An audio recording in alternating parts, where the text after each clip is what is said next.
찬양이라는 제목으로 말씀 전하겠습니다.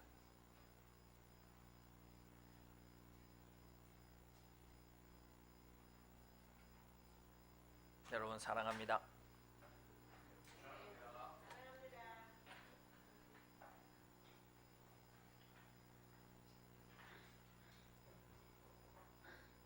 저에게 한 가지 습관이 있다면 이 수요 예배를 마치고 집으로 돌아가는 길에 부모님에게 전화드리는 습관이 있습니다. 평소에 자주 전화드리지 못하고 또 잘하지 못하기 때문에 날짜를 정해서라도 전화를 드려야겠다 해서 수요 예배를 마치면 꼭 전화를 드립니다. 그리고 지난주에도 예배를 마치고 전화를 드려서 이런저런 이야기를 했습니다. 이런저런 이야기를 하다가 청년 사역의 힘듦을 토로했습니다. 엄마 이제 이 교회에 온 지 벌써 3년이 지났는데 내가 이 사역을 잘 하지 못하는지 우리 아이들의 믿음과 이런 신앙생활에 발전되는 모습이 보이지가 않아요. 좀 열심히 하고 그러면 좋을 텐데, 좀 잘 따라오면 좋을 텐데 이런 상황들이 쉽지가 않아요. 이런 이야기를 했습니다. 그러자 어머니께서 이렇게 대답하셨습니다. 아들, 그게 평신도야. 그게 신자야. 그래서 사역자가 있는 거 아닌가? 길거리에 쓰레기가 하나도 없으면 청소부가 필요 없겠지. 아픈 사람이 아무도 없이 모두 건강하면 의사는 필요 없겠지. 평신도들이 다 하나같이 하나님과 친밀하고 잘 지내고 건강한 신앙을 가지고 있다면 사역자는 필요 없겠지. 예수님도 말씀하셨지. 건강한 자에게는 의사가 쓸데없다고. 성도들이 설교를 듣고 자꾸 잊어버리니까 또 설교할 수 있지. 성도들이 실수하니까 사역자가 성도들을 위해서 기도할 수 있지. 성도들의 부족함이 있으니 사역자가 필요한 거겠지. 제가 그런 질문을 물어보기나 기다리기나 한 듯 말씀하시는데 맞습니다. 틀린 말이 하나도 없습니다. 고맙습니다, 여러분. 자꾸 설교를 해도 잊어버려서 또 설교를 할 수 있게 기회를 주셔서 고맙습니다. 여러분이 자꾸 엉뚱한 길로 가고 신앙생활을 잘 못해서 설교와 권면을 할 수 있게 해주셔서 고맙습니다. 여러분들처럼 하나님 앞에 못난 자식들이 있어서 저 같은 사역자가 살 수 있습니다. 고맙습니다. 사실 요즘 청년들 때문에 고민이 많습니다. 우리 청년들이 이제 몇 명 없으니까 하는 말인데요. 말 되게 안 듣습니다. 고민도 많고 마음도 어려웠던 순간에 이 어머니의 말씀을 듣고 곰곰이 생각해 볼 때 이게 단지 엄마의 말이 아니구나, 하나님께서 나에게 주시는 위로의 말씀이구나 하는 생각이 들면서 그 말이 참 위로가 됩니다. 이렇게 하나님은 항상 우리에게 권면과 위로의 말을, 그런 음성을 들려주십니다. 그러나 우리는 그 음성을 듣지 못한 채 살아가는 것은 세상 일이 너무 바쁘고 세상의 소리가 너무 내 마음 가운데 크게 자리하고 있기 때문입니다. 우리의 마음이 너무나도 분주해서 하나님의 목소리에 귀 기울일 시간이 부족하기 때문에 하나님의 음성이 들리지가 않습니다. 하나님과 만날 시간이 필요하고 하나님의 음성을 들으려는 노력이 반드시 우리의 삶 가운데 필요합니다. 역사적으로 하나님과 친밀했고 그 음성을 듣기 위해 노력을 기울였던 많은 사람들은 세상을 떠나서 수도원으로 들어갔습니다. 그들이 수도원으로 들어간 이유는 세상의 소리를 좀 끊어버리고 조용하게 하나님과 나와의 둘만의 시간을 가지기 위해서, 온전히 하나님의 목소리에 귀를 기울이기 위해서 그들은 수도원으로 들어갔던 겁니다. 왜 불교에서는 스님들이 세상으로 나오지 않고 산속에 머물러 있을까요? 그들은 한결같이 이야기합니다. 세상의 소리를 들으면 마음에 본뇌가 오고 그 본뇌로 인하여서 진리와 도에 이르지 못하게 된다라고 말합니다. 마찬가지입니다. 욥기에서 나오듯이 하나님께서는 우리에게 세밀한 음성으로 말씀하고 계시는데 우리의 마음 가운데는 세상의 소리들로 가득 차 있고 하나님의 음성에 귀 기울이기보다는 세상의 음성에 우리의 마음에 초점이 맞추어져 있기 때문에 우리는 하나님의 음성이 들리지 않는 겁니다. 그렇다고 여러분, 하나님이 말씀하지 않는다는 것이 결코 아닙니다. 하나님은 단 1분 1초도 말씀하지 않는 그런 분이 아닙니다. 하나님은 온 인류 역사를 통틀어서 단 1초도 침묵하고 계신 적이 없습니다. 하나님의 관심은 항상 우리, 나, 영도 우리 교회 지체들을 향해 있습니다. 그러나 우리의 관심은 하나님께로 향해 있지 않기 때문에 그 하나님의 목소리가 들리지 않는 겁니다. 마치 라디오 방송국에서는 24시간 동안 라디오 방송이 송출되고 있지만 우리가 가진 라디오의 주파수를 그 방송에 맞추지 않을 때 그 방송이 들리지 않는 것과 마찬가지입니다.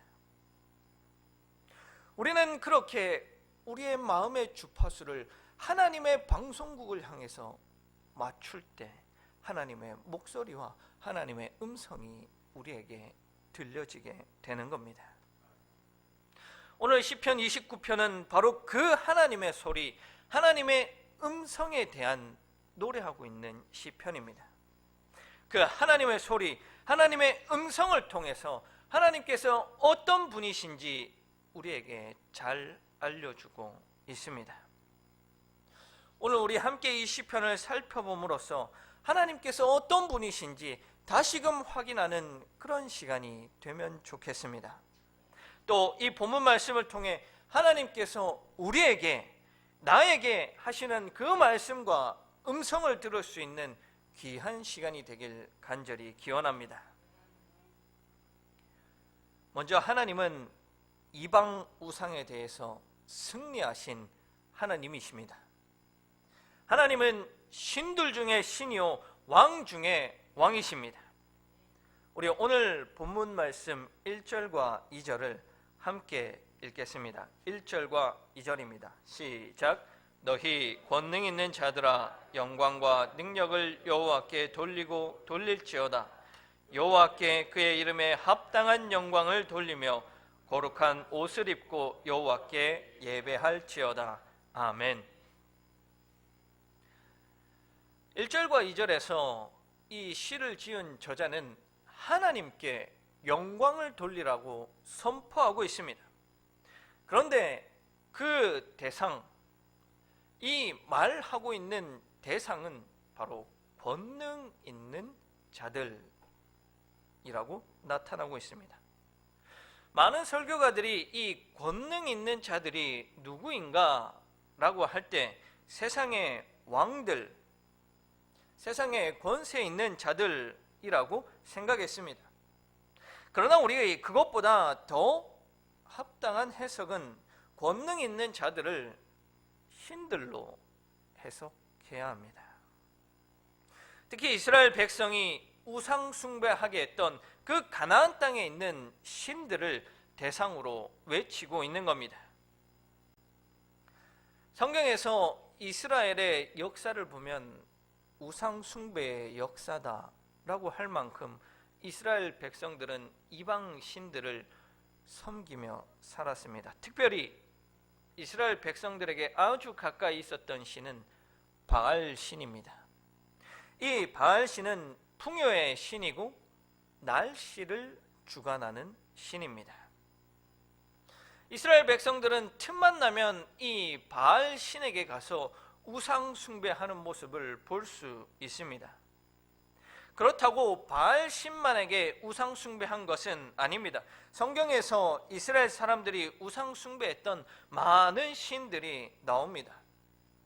아스다롯 여신, 모압의 주신인 그모스, 암몬의 주신인 밀곰, 또 바알의 아내인 아세라, 이렇게 많은 신들에게 이스라엘 백성들은 틈만 나면 하나님을 떠나서 우상 숭배하러 갔습니다. 그러나 이런 우상들은 이스라엘에게 결단코 풍요로움을 가져다 주는 신들이 아니었습니다. 이들은 단지 우상일 뿐이었습니다. 성경의 구약은 바로 그것을 기록하고 있는 것입니다. 참 신은 누구인가?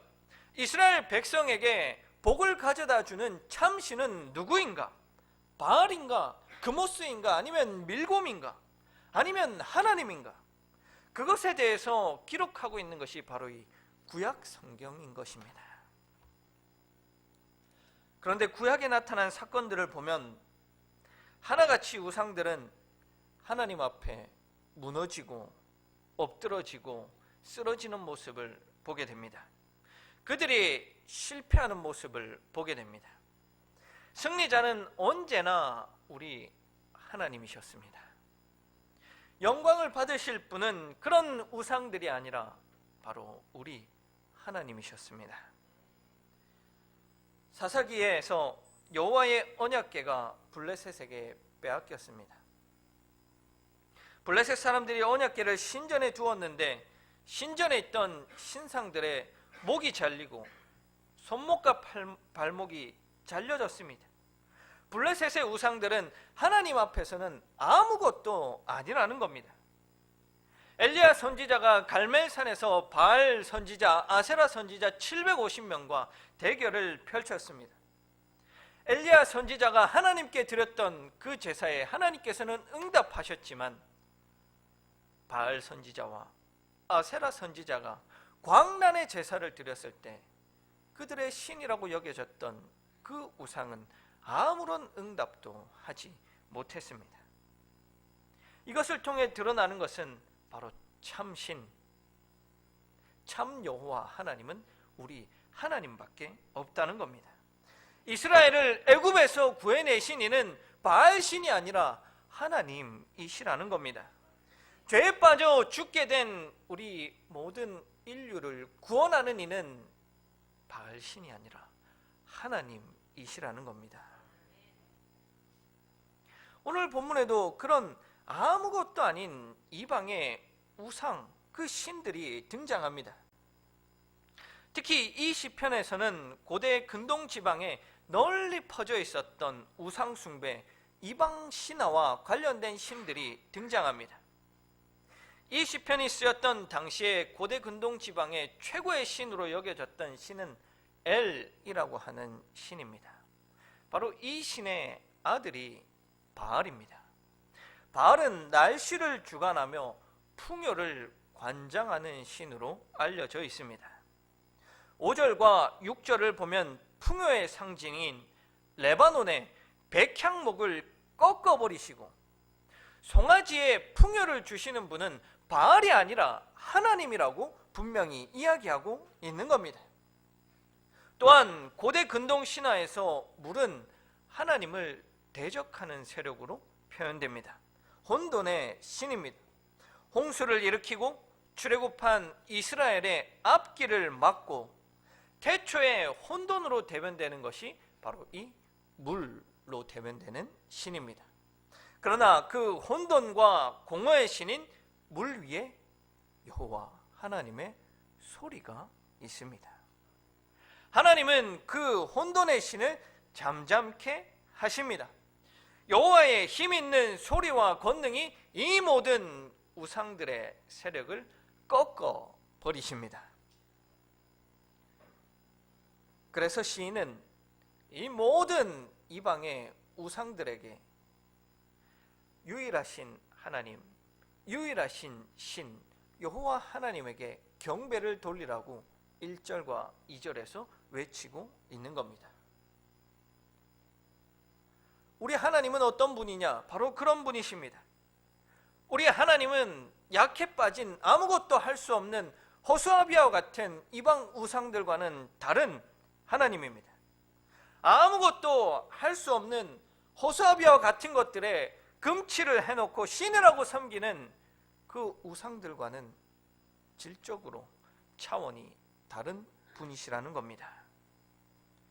우리 하나님은 지금도 살아계셔서 역사하시고 이스라엘과 같이 어리석고 부족한 우리를 사랑해 주시고 인도해 주시고 힘을 주시고 복을 주시는 분은 바로 우리의 유일하신 신 여호와 하나님 뿐이십니다.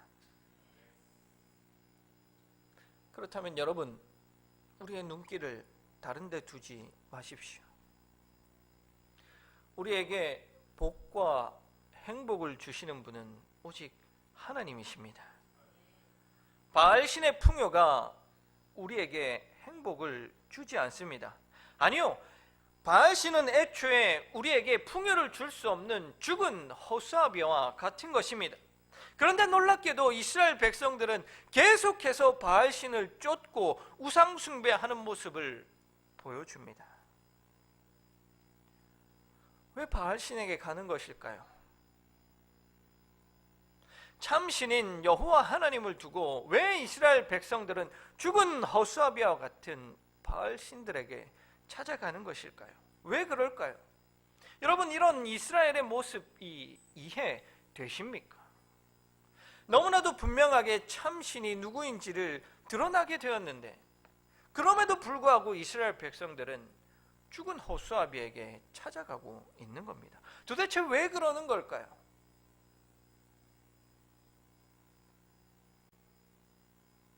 그 대답을 곰곰이 생각해 볼 때 이러한 결론을 내리게 됩니다.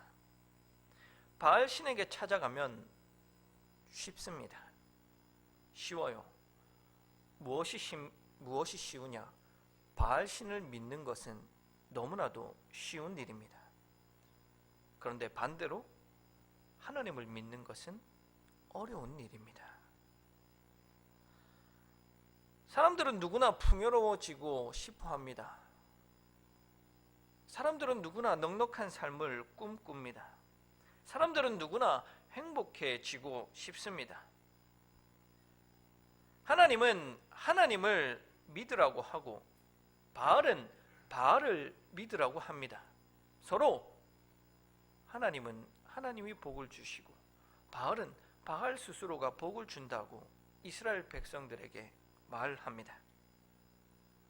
그런데 하나님을 믿으면 이것도 하지 말아야 하고 저것도 하지 말아야 하고 이것도 해야 하고 저것도 해야 합니다. 어렵습니다. 그런데 바알은 그냥 바알신 앞에 가서 제사 한번 드리면 풍요로워질 수 있다라고 말합니다. 바알신 앞에 한번 절하면 농사가 풍년이 된다라고 말합니다. 쉽습니다. 너무나도 쉬워요. 너무나도 쉽게 풍요로움을 얻을 수 있다고 말하는 거예요. 그러면 누구에게 가서 절하겠습니까? 누굴 믿겠습니까? 당연히 바알이죠. 왜요? 쉽게 풍요로워질 수 있다니까요. 그런데 중요한 것은 바로 그것이 함정이라는 겁니다. 쉽게 부자 되는 것, 쉽게 풍요로워지는 것, 쉽게 부유해지는 것, 그게 함정이라는 겁니다. 그것은 하나님의 뜻이 아닙니다. 하나님의 방법이 아닙니다. 하나님의 방법은 노력하는 거예요. 땀을 흘리는 겁니다. 인류가 최초의 범죄를 저지르고 하나님께서는 인류에게 저주를 주셨습니다. 그 저주 가운데 하나, 우리가 요즘 창세기 공부하면서 아마 다들 배우셨을 겁니다. 그것은 땅이 더 이상 쉽게 풍요로움을 인간에게 허락하지 않겠다는 거예요. 인간이 땀을 흘려야만 자기가 먹을 수 있는 소산을 내겠다는 겁니다. 그게 하나님의 뜻이고 인간에게 주어진 하나님의 방법이라는 거예요. 그런데 문제는 인간은 그게 싫어요. 그런 하나님의 뜻이 싫습니다. 좀 쉽게 가고 싶어요. 좀 쉽게 풍요로워지고 싶어요. 좀 쉽게 삶을 살아가고 싶어요. 그래서 바알에게 가는 겁니다. 하나님의 방법이 싫어서 하나님을 떠나고 바알에게로 가는 겁니다. 그러나 분명하죠. 바알에게 가봤자 아무런 일도 일어나지 않습니다. 왜냐하면 바알은 신이 아니라 하나의 우상에 불과하기 때문입니다. 여러분, 우리는 노력해야 합니다. 수고해야 합니다. 그것은 죄 아래에 있는 인류가 짊어져야 할 운명과도 같은 것입니다. 그것을 벗어날 수 있는 유일한 방법은 모든 죄와 사망의 권세, 아픔에서 벗어나게 한 예수 그리스도, 우리 하나님, 우리 성령님을 믿는 그 믿음밖에 없습니다. 그 외에 어떠한 것에도 여러분의 눈길을 주지 마십시오. 마음도 두지 마십시오. 그러나 우리 각자에게는 바알이 있습니다. 바알이 있습니다. 좀 쉽게 가고 싶고, 쉽게 풍요로워지고 싶고, 쉽게 행복을 누리고 싶어하는 그런 마음들이 있습니다. 그래서 우리는 하나님이 아닌 다른 무언가에게 자꾸 우리의 마음을 내어줍니다. 그것들은 여러분들에게 속삭입니다. 내가 행복하게 해줄게. 내가 쉽게 행복하게 할 수 있는 비결을 알려줄게. 나를 따라오면 쉽게 행복해지게 해줄게. 풍요로워지게 해줄게. 그러나 여러분, 넘어지지 마십시오. 우리에게 행복을 주실 수 있는 유일한 분은 우리 하나님 여호와밖에 없습니다. 우리가 절하고 경배해야 할 대상은 우리 하나님 여호와뿐입니다. 여기서 우리는 하나님의 두 번째 속성을 보게 됩니다. 바로 하나님은 우리에게 복을 주시는 분이십니다. 우리 오늘 본문 11절 말씀을 함께 읽겠습니다. 11절입니다. 시작. 여호와께서 자기 백성에게 힘을 주시며 여호와께서 자기 백성에게 평강의 복을 주시리로.